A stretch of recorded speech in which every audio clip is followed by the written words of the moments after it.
Good morning बच्चे। Sanjay sir classes में आपका स्वागत है। आज हम लोग केमिस्ट्री के चैप्टर फर्स्ट रासायनिक अभिक्रिया उनके प्रकार की श्रृंखला को आगे बढ़ाते हुए आज हम लोग यह चर्चा करेंगे कि विभिन्न प्रकार की रासायनिक अभिक्रिया के बारे में जानने का प्रयास करेंगे और यह अभिक्रिया हमारे दैनिक जीवन से किस प्रकार से संबंधित है इसके बारे में भी हम लोग अध्ययन करेंगे। हम लोग यह सीखने का प्रयास करेंगे कि ये रासायनिक अभिक्रिया आपस में किस प्रकार से संबंधित हैं। इसके अलावा ये रासायनिक अभिक्रिया से जितने सारे प्रश्न होंगे वे सब प्रश्न हम लोग क्रमवार चर्चा करते रहेंगे। अगर आप इस डायग्राम को देखें तो आपको ये समझ में आएगा कि विभिन्न प्रकार के रासायनिक अभिक्रिया में आप देख रहे हैं यहाँ पे संयोजन अभिक्रिया। हिंदी की खूबसूरती है कि अगर आप किसी हिंदी शब्द को बारंबार उच्चारित करते हैं या आप उनका संधि विच्छेद करते हैं अर्थात उनके शब्दों को समझने का प्रयास करते हैं तो काफ़ी हद तक वो चीज़ आपको समझ में आ जाता है। नाम है संयोजन अर्थात जोड़ने वाला। अर्थात इस अभिक्रिया में क्या होता होगा कि कोई दो पदार्थ जुड़ता होगा, एक बड़ा पदार्थ बनता होगा। C+O2 की अगर बात करें तो CO2। देखिए कार्बन ऑक्सीजन जुड़ा, एक बड़ा पदार्थ CO2 बन गया। संयोजन अभिक्रिया मतलब दो पदार्थ या दो से ज़्यादा पदार्थ जुड़ करके एक नए पदार्थ बनेंगे, एक बड़े पदार्थ बनेंगे। अगर इसी तरह बात करेंगे H2 + O2 2H2O, इसको अगर बैलेंस करेंगे तो आपको इस प्रकार से आपको मिलेगा। तो यहाँ क्या देखें आपने, हाइड्रोजन्स और ऑक्सीजन जुड़ करके जल बनाया जा रहा है। तो यहाँ ये क्या हुआ, संयोजन हुआ। उसी प्रकार से अगर आप और चर्चा करेंगे तो CaO + CO2 कैल्शियम ऑक्साइड और कार्बन डाइऑक्साइड को अगर आप अभिक्रिया कराएंगे तो यह जुड़ करके CaCO3 बनेगा, एक बड़ा यौगिक बनेगा। तो आप इनके शब्द से ही समझ सकते हैं कि संयोजन अभिक्रिया में क्या होता होगा, जुड़ने का काम होता होगा। इसी प्रकार से अगर आप वियोजन की बात करते हैं अर्थात इसको बोलते हैं विघटन। विघटन अभिक्रिया यानी टूटने वाला, शब्द से आता क्या, टूटने वाला। शब्द के अंदर ही इसका अर्थ छुपा हुआ है। यानी वह अभिक्रिया मतलब टूटता कौन है, कोई बड़ा सा तत्व, कोई बड़ा सा यौगिक। कोई बड़ा सा यौगिक टूटेगा और वो क्या बनेगा, दो छोटे छोटे या दो से ज़्यादा छोटे तत्व बनेंगे।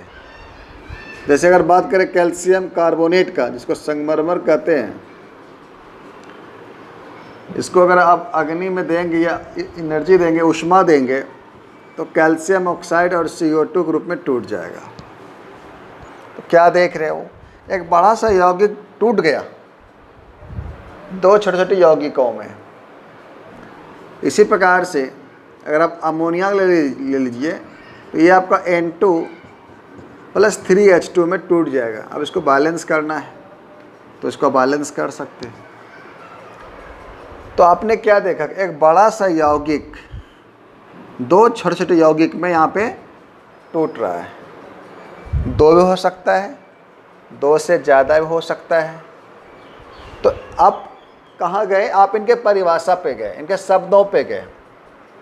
अगर मुझे ये अभिक्रिया पता रहता है तो हम इनके शब्दों को तोड़ करके हम इनके बारे में कुछ समझ विकसित कर सकते हैं।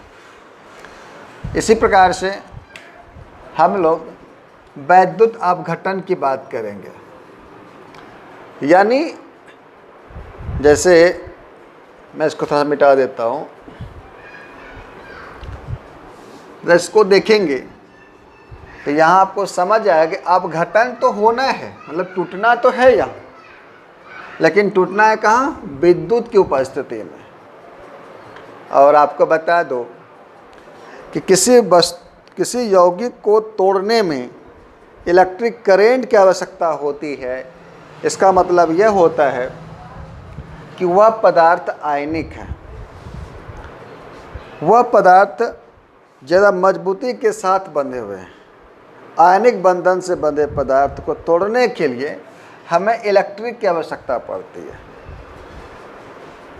अगर आप यहाँ देखेंगे, आप ले लीजिए NaCl को, अगर आप नमक को तोड़ना चाहते हैं, ये सोडियम प्लस और क्लोरीन माइनस में टूटेगा, लेकिन इसको तोड़ने के लिए आपको करंट चाहिए, विद्युत चाहिए। सोडियम प्लस है तो ये माइनस वाला पोल, जिसको हम लोग कैथोड कहते हैं, कैथोड पर जमा होगा। क्लोरीन माइनस है तो ये प्लस वाला पोल, जिसको हम लोग एनोड कहते हैं, एनोड पे जाके जमा होगा। तो यह सारा काम विद्युत अपघटन अभिक्रिया में होता है। हम लोग पढ़ेंगे, प्रत्येक चैप्टर्स को बारी बारी से पढ़ेंगे। इसी प्रकार से अगर आप जल को H2O को तोड़ेंगे तो आपको 2H प्लस और O2 माइनस आपको मिलेंगे। ये प्लस है तो ये माइनस वाला पोल यानी कैथोड पर जमा होगा। ये माइनस है तो प्लस वाला पोल एनोड पे जमा होगा। यह क्रिया होगा। तो आप क्या देखा कि यह अभिक्रिया हो रही है, लेकिन विद्युत की उपस्थिति में हो रही है। तो इसके बारे में हम लोग पढ़ाई करेंगे, चर्चा करेंगे। अगर आप इसके अलावा यहाँ देखेंगे, प्रकाश रासायनिक अभिक्रिया, यह अभिक्रिया होगी, लेकिन प्रकाश की उपस्थिति में होगी। जैसे आप मीथेन को क्लोरीन से अभिक्रिया करवाते हैं तो क्लोरोमीथेन तो बनेगा और साथ साथ में HCl बनेगा, लेकिन यह क्रिया करने के लिए, यह क्रिया होने के लिए आपको सूर्य प्रकाश चाहिए। सूर्य प्रकाश के बिना यह अभिक्रिया नहीं होगी। हम लोग देखें प्रकाश संश्लेषण अभिक्रिया, प्रकाश संश्लेषण अभिक्रिया। प्रकाश संश्लेषण अभिक्रिया भी प्रकाश रासायनिक अभिक्रिया है, क्योंकि वो अभिक्रिया प्रकाश की उपस्थिति में ही संपन्न होता है। यह अगर आप ले लीजिए AgBr, सिल्वर ब्रोमाइड, यह यौगिक भी तभी टूटेगा जब इसे क्या मिलेगा? प्रकाश मिलेगा। यह सिल्वर के रूप में और ब्रोमीन के रूप में तब टूटता है जब इसे प्रकाश मिलता है। तो क्या देखा हमने कि प्रकाश रासायनिक अभिक्रिया संपन्न कहाँ होगा? प्रकाश के उपस्थिति में, अर्थात सूर्य की प्रकाश की उपस्थिति। हम लोग ये पढ़ेंगे। इसके बाद फिर हम लोग चर्चा करेंगे विस्थापन अभिक्रिया, डिस्प्लेसमेंट रिएक्शन। अब विस्थापन दो प्रकार से हो सकता है। विस्थापन में कोई एक यौगिक का कोई एक हिस्सा ही विस्थापित हो सकता है। जैसे अगर आप बात करें Zn प्लस CuSO4 को, तो चूँकि Zn ज़्यादा क्रियाशील है कॉपर की तुलना में, तो कॉपर को वो अलग कर देगा और Zn इसका स्थान आकर ग्रहण कर लेगा और कॉपर अलग हो जाएगा, कॉपर अलग हो जाएगा। तो ये कैसे बन गए? ZnSO4 प्लस क्या हो जाएगा? Cu। तो यहाँ एकल विस्थापन अभिक्रिया में क्या होता है? कोई एक यौगिक विस्थापित हो रहा है। अब ये कहाँ गया? भाई ये तो साइड हो गया। लेकिन इनका स्थान जड़ ने ले लिया, तो ये एकल विस्थापन है। इसी प्रकार से अगर आप बात करेंगे H2 प्लस ZnSO4, तो यहाँ H2SO4 प्लस Zn हो गया, अर्थात Zn का स्थान हाइड्रोजन ने ले लिया, ये इस जगह पे आ गया, ये कहाँ गया, इसका स्थान ही नहीं है। तो अगर कोई एक तत्व, एक कंपोनेंट आकर के भाग लेता है और अगला कंपोनेंट के लिए कोई स्थान नहीं होता है, इसको बोलते हैं एकल विस्थापन अभिक्रिया। इसके बारे में हम लोग पढ़ेंगे। अगर आप उभय विस्थापन की बात करेंगे, जरा इसको देखिए, उभय विस्थापन की बात करेंगे तो यहाँ दो यौगिक विस्थापित हो जाएंगे। इसको आप डायग्राम ले लीजिए, तो AB प्लस CD अगर ये विस्थापित होंगे तो A कंपाउंड बनेंगे AD प्लस BC। तो यहाँ क्या हुआ कि विस्थापन दोनों ओर से हो रहा है, A का भी हो रहा है तो B का भी हो रहा है, C का भी हो रहा है तो D का भी हो रहा है, और वे आपस में विस्थापित होकर के अपना नया स्वरूप धारण करते हैं। अगर आप इनका रिएक्शन को लेंगे तो इसका रिएक्शंस आपको होगा, थोड़ा सा इसको आप देख सकते हैं, एक अच्छा सा रिएक्शन इसका है, जैसे NaCl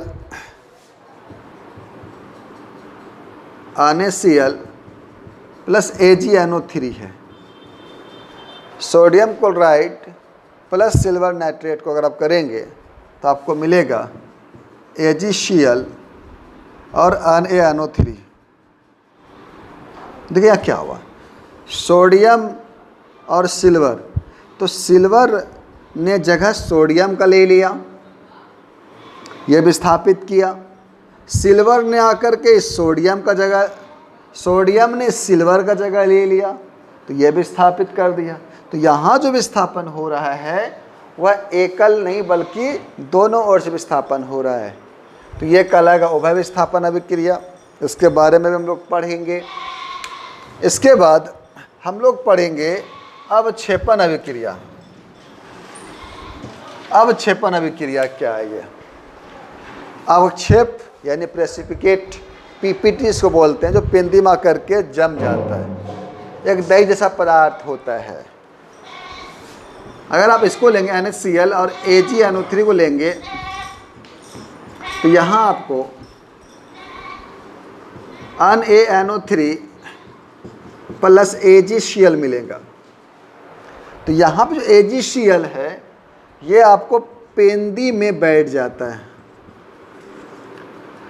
तो ऐसा कोई भी केमिकल रिएक्शंस जहाँ कोई एक पदार्थ अभिक्रिया के बाद पेंदी में जाकर के बैठ जाता है, वो दही जैसा पदार्थ होता है, वो पेंदी में अगर बैठ जाता है तो उसके हम अवक्षेप कहते हैं। जिस अभिक्रिया में अवक्षेप का बनना होता है उसे हम अवक्षेपण अभिक्रिया कहते हैं। अब उसी प्रकार से यहाँ पे ऑक्सीकरण अपकरण अभिक्रिया है, इसके बारे में हम लोग पढ़ेंगे। ऑक्सीकरण अपकरण अभिक्रिया में क्या होता है कि इसका दो कंसेप्ट है, एक हाइड्रोजन और एक ऑक्सीजन का ट्रांसफ़र को लेकर के है और दूसरा इलेक्ट्रॉन को लेकर के है। हमारे क्लास 10th के पाठ्य पुस्तक में हाइड्रोजन को लेकर के ऑक्सीकरण अपकरण को परिभाषित किया गया है। ऑक्सीकरण अपकरण में क्या होता है कि अगर कोई पदार्थ अभिक्रिया के बाद हाइड्रोजन का परित्याग करता है और ऑक्सीजन का ग्रहण करता है ना, जैसे C+O2 और CO2, तो ये ऑक्सीकरण अभिक्रिया है, क्योंकि इस अभिक्रिया में ऑक्सीजन जाके जुड़ रहा है। तो ऐसा अभिक्रिया जहाँ ऑक्सीजन जाके जुड़ता है तो उसे हम लोग ऑक्सीकरण कहेंगे, लेकिन जहाँ हाइड्रोजन का जुड़ा होता है उसे हम क्या बोलेंगे, अवकरण कहेंगे। इसके बारे में हम चर्चा अलग से पढ़ेंगे, बहुत स्पेशल क्लास ही बनने वाला है। और इसी प्रकार से एक अन्य अभिक्रिया हमारे पास आता है, वो उदासीनीकरण अभिक्रिया है। उदासीनीकरण अभिक्रिया, उदासीनी का अभिक्रिया एक विस्तृत चैप्टर के बारे में हम लोग लेसन 2 अम्ल क्षार लवण में पढ़ेंगे। और अम्ल क्षार लवण में पूरा चैप्टर उदासीन अभिक्रिया से संबंधित ही है। अर्थात यहाँ कोई एसिड आएगा और यहाँ कोई बेस आएगा, और वो क्या बनाएगा, वो बनाएगा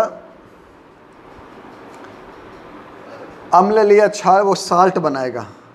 यानी कोई अम्ल आएगा और कोई क्षार आएगा, और वो क्या बनाएगा, लवण। जैसे ले सकते हैं HCl ले लीजिए, ये अम्ल है, क्षार आपका सोडियम हाइड्रोक्साइड है। तो यहाँ क्या हो गया, देखिए सोडियम ने स्थान लिया क्लोरीन का, तो सोडियम क्लोराइड, और बन जाएगा H2O। इस अभिक्रिया में लवण का बनना,